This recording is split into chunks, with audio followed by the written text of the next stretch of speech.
Hi, this is Sanjay Bhargav. I'm the Principal Officer of Bharosa Advisory Division, and in this video, I would like to talk to you about tax loss harvesting. Now, if you are a buy and hold investor in mutual funds, it is quite unlikely that you will have tax losses when at the end of a financial year.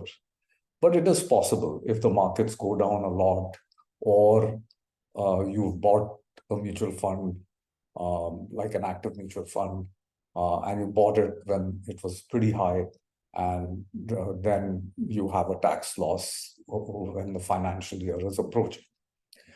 And if you have gains where you have sold some mutual funds or stocks or where some capital gains, then you could sell the loss-making mutual fund and offset that loss against the gain that you have.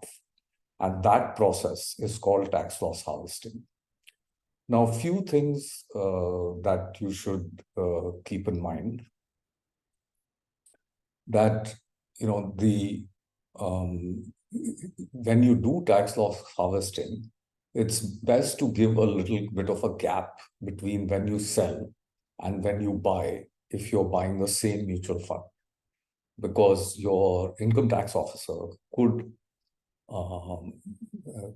say, if your return is scrutinized, say that you did this transaction just to avoid tax, and that may become an issue. But if there is a clear gap between when you sold and when you bought, which is say at least 30 days, then you will not face that issue at all. There are also some rules around what kind of gains you can set off against other gains. So, like if you have a short-term capital loss, it can be set off against short-term capital gains. If you have long-term capital loss, then it can be set off against long-term capital gains, and so on.